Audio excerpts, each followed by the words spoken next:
sir. I am Audit Kirby and I'm here to explain the bill of quantities of our semi-final plate, which involves the church building in Xavier University. So the concrete that we'll be using here in our estimates will be Class A, and then the prices will be based on the average price of it in the Philippines based on its unit. So starting off with the structural flooring, which involves the floor plan, the footing, and the columns and beams. So we start off with the Portland cement per 40-kilogram bag. So based on our estimates, we need around 591 bags, cost at 275 pesos per bag, amounting to 162,570. The gravel that will be used will be 48 cubic meters. That will be 890 pesos, amounting to 42,678. The sand that will be used will be 55 cubic meters, amount 1,100 pesos each, making it 60,397 pesos. The deformed bars for reinforced concrete that will be used is 16 by 6 reinforced bars, needing about 617 pieces, priced at 218 pesos, amounting to 134,528 pesos. The tire wire needed will be 24 kilograms, 66 pesos per kilogram, amounting to 1,613 pesos. The stirrups needed will be 998 pieces, priced at 35 pesos per piece, amounting to 34,937 pesos. For the walls, we will be using CHP that are 400 by 200 millimeters. We will be needing 10,346 pieces of CHP, cost at 12 pesos each, amounting to 134,152 pesos. So now we'll be moving on to the roofing.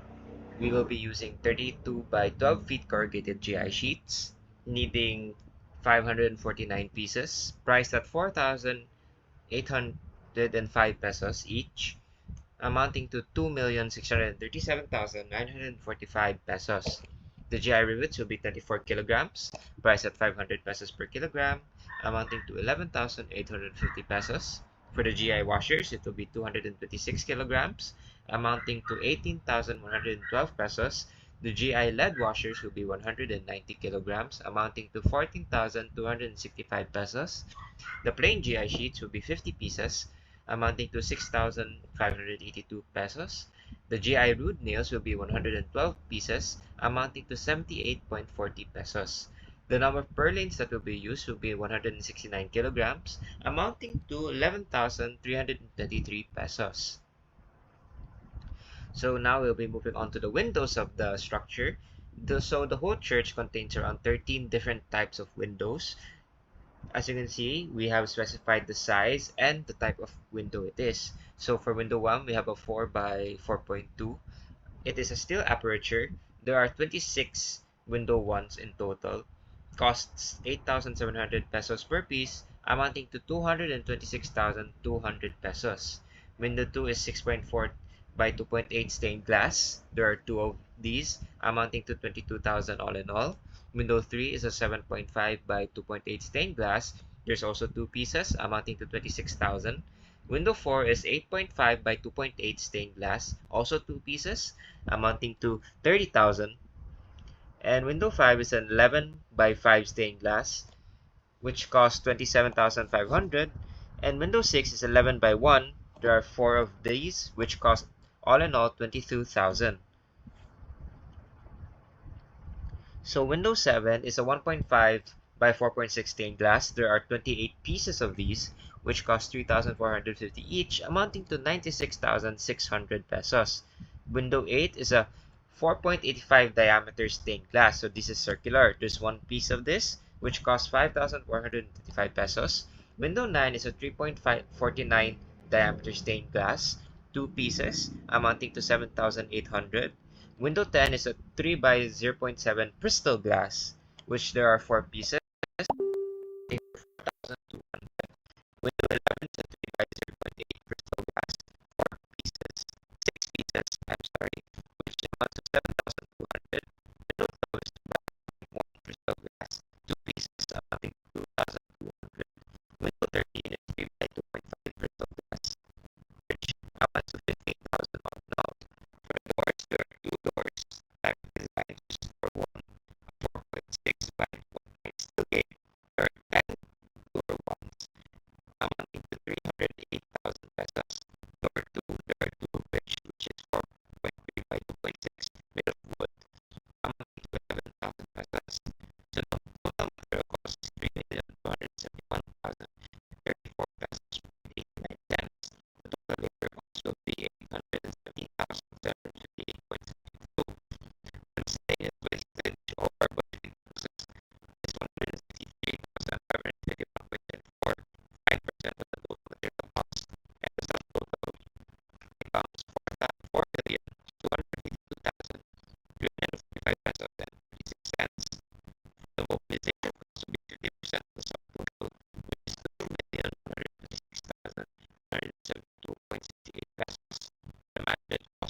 Good day, everyone. My name is Gerong, and I was tasked to do the master schedule plan for the Xavier University Chapel. So, when creating a project schedule plan for a construction project, it involves several critical steps to ensure all tasks are completed efficiently, on time, and within budget. So, here is a detailed guide to help us understand and develop a comprehensive project schedule plan. So the first step is to define the project scope. We have to understand project requirements, and we also have to conduct site analysis. Step 2 is to develop a work breakdown structure. We have to break down the project, and we have to use hierarchical codes, which example is 1.1 for site preparation, 1.2 for foundation work to organize the um, the WBS or the work breakdown structure.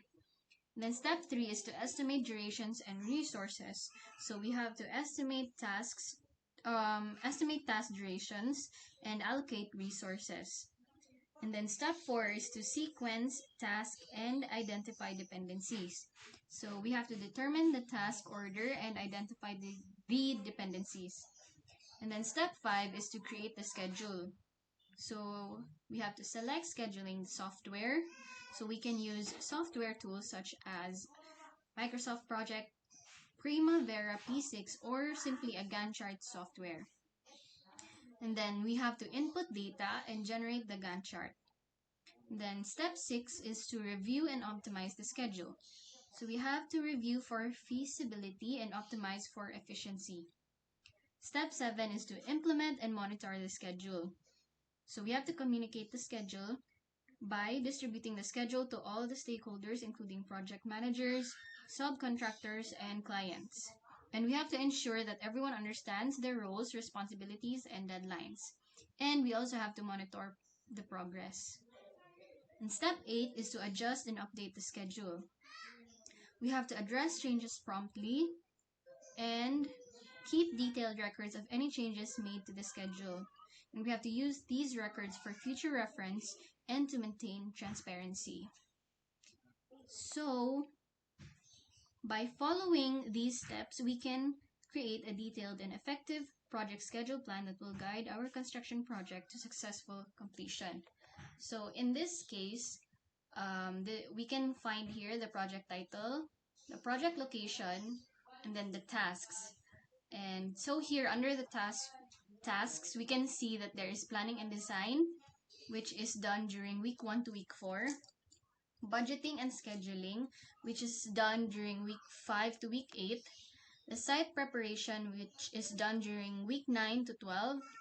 The excavation and grading, which is done on week 13 to 16. Same with the foundation and construction. So 2 tasks can be done on the same week. Next is waterproofing and backfilling, which is done in week 17 to 20. Framing of the church or the chapel, which is done on week 21 to 24. The rough plumbing and electrical, which is done during week 25 to 28.